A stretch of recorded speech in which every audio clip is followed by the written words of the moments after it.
Yeah, welcome guys. This is Toby Talks.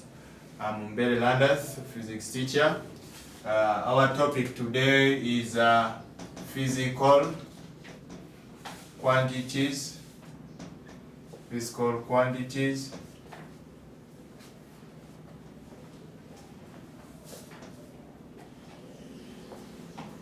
And units.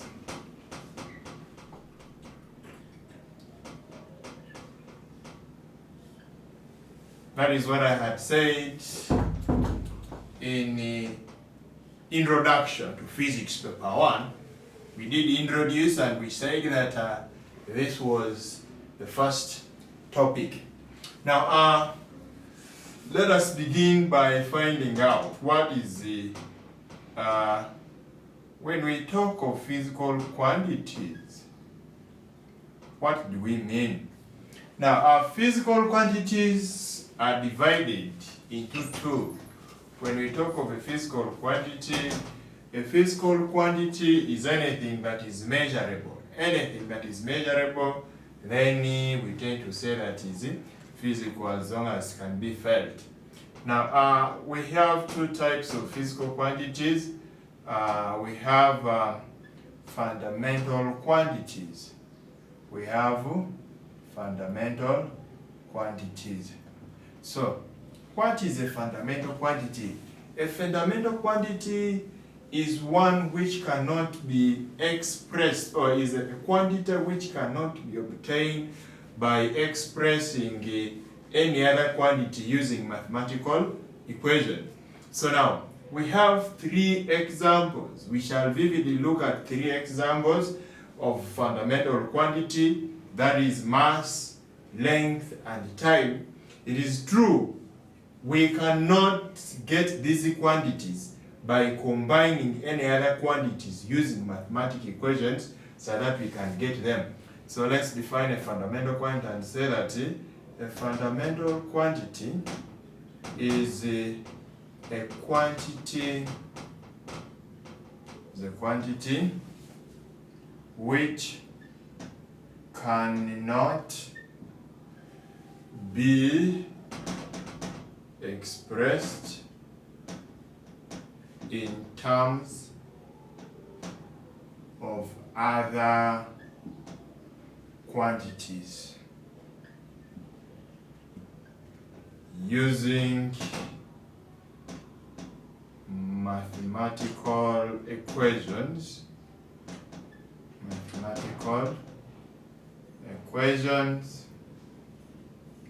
or expression. Expression is the same as equation in its highest. When we say an expression, we mean an equation. So that is how we define a fundamental quantity. We are saying a fundamental quantity is a quantity which cannot be expressed in terms of other quantities using mathematical equations or mathematical expressions.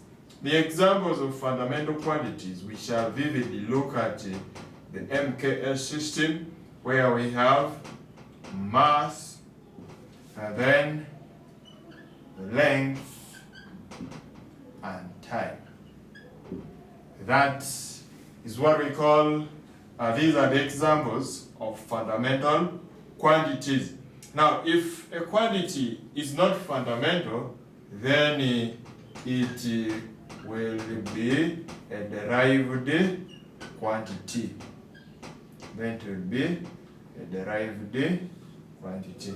Now, what is a derived quantity? A derived quantity is one that is obtained by, it is the one that is obtained from mathematical expression of when you relate mass and length, then the quantity that you get there, we say it is derived, since it can easily be gotten from mathematical expressions that relate to these three. As long as you realize that a quantity is being obtained by mathematical expressions, any quantity that you know that has a formula that we use to get or to calculate that means that then it is a derived quantity. So we can say a derived quantity is one is a quantity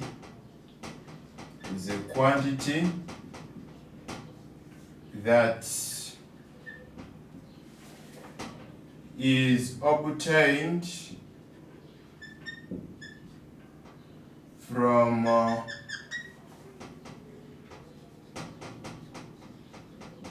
mathematical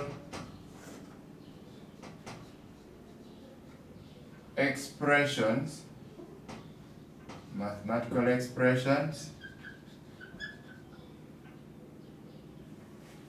more clearly,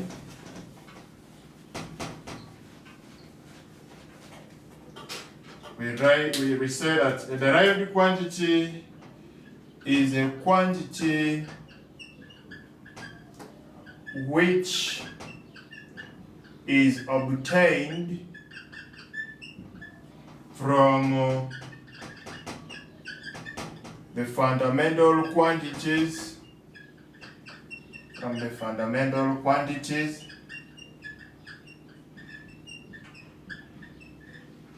using mathematical expressions or equations. So like I said, that every quantity that has a formula, every quantity you see with a formula, just know that that is a derived quantity. It is got from mathematical expression, and it is obtained from the three fundamental quantities. That is how we come to what we call the derived quantities, or we can call them dimensional quantities. If you don't want to say derived, you can call them dimensional quantities, meaning that they are got from playing around with the dimensions of the three fundamental quantities that we have considered here. We have considered only the three basic quantities that are common to us, but we have other quantities that are fundamental. For example, we have light intensity, that is a fundamental quantity that is measured in candles. We have temperature that is measured in kelvins. We can't get kelvins from any other mathematical expression. Therefore, that makes it a fundamental quantity. Now, what are examples of derived quantities? We said anything that has a formula, things like pressure, area, volume, velocity, anything that has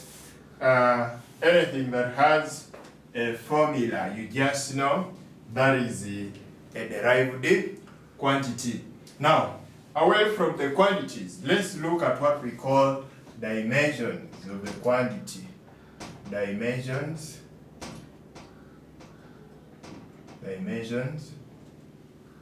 of derived quantities.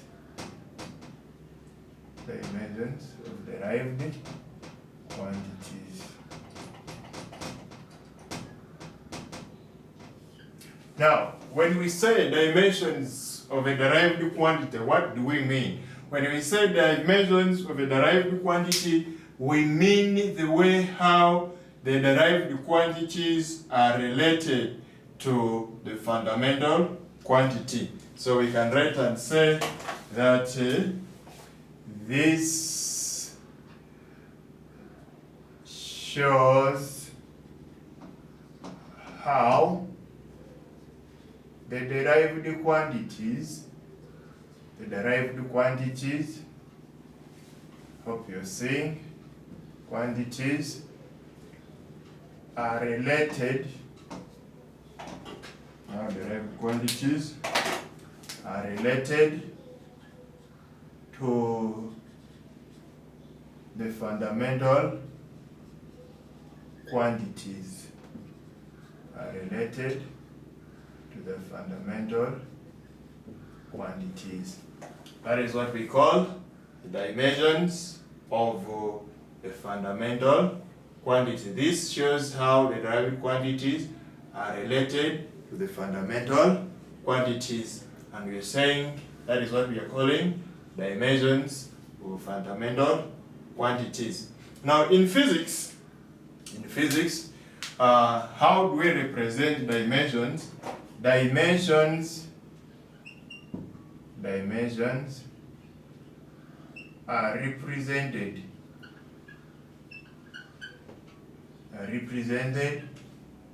by square brackets.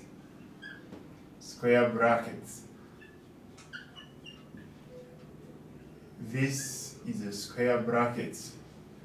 For example, if I want to say the dimensions of mass, then the dimensions of mass is written like that. This means dimensions of mass. And the dimensions of mass is a capital M. When you write capital M, you mean dimensions of mass. If we look for dimensions of length, it is denoted capital L. Then the dimensions of time, it is denoted capital T. So that's how we would write the dimensions of the three basic quantities that we shall be considering under this our topic.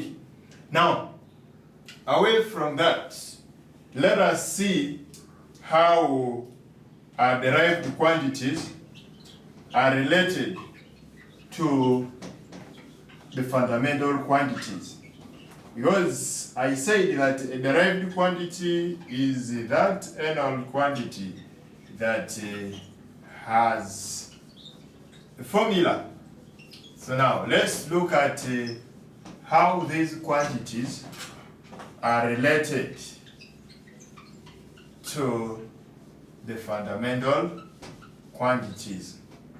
For example, let's look at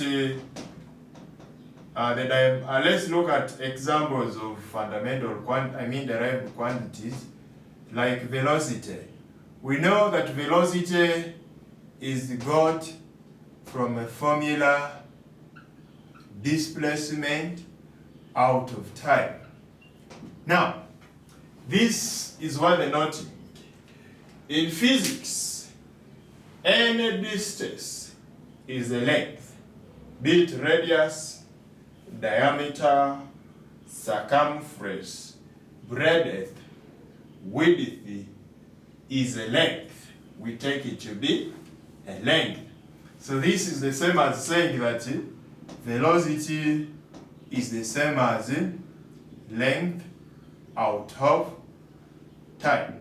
Now, if we look at the dimensions of velocity, then the dimensions of velocity are equal to the dimensions of length over the dimensions of time. But the good news is that we know the dimensions of length, so this brings us to the dimensions of velocity equaling to the dimensions of length, which is L out of capital T, and therefore the dimensions of velocity is L per T, which is the same as a meter per second. Because if we can come back here and we look at the unit, this is a kilogram, this is a meter, this is a second. So that becomes true that there are dimensions that also lead us to knowing what the units of a certain quantity are.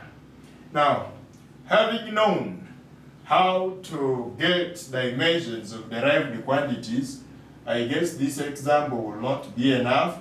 We shall need to look at more examples in here. Having looked at the one for velocity, we said velocity is got from a formula, displacement divided by time, but we said the displacement is a length, so it is the same as length out of time. Therefore, the dimensions of velocity are equal to the dimensions of length divided by the dimensions of time. And we knew them, so we simply substitute in here and we end up with L per T. How does this one become a negative? From the laws of indices, when this is power 1 and is below, when it comes up, the power changes sign, and therefore that's why we get L per T. So let's look at another example here. How do we get its dimensions? How do we get the dimensions of another derived quantity? I'll look at acceleration. Acceleration. Acceleration is got from a formula, change in velocity out of time. But when all change in velocity, we still remain with velocity. So this tells me that the dimensions of acceleration,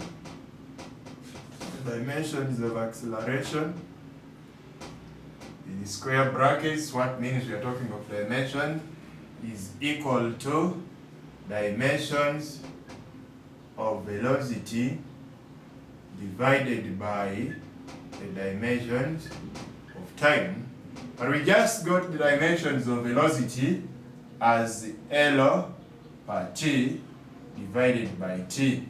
Now this T, when it goes up, the power becomes negative, and when they have the same bases, we shall definitely add them up, and we get L per T squared as the dimensions of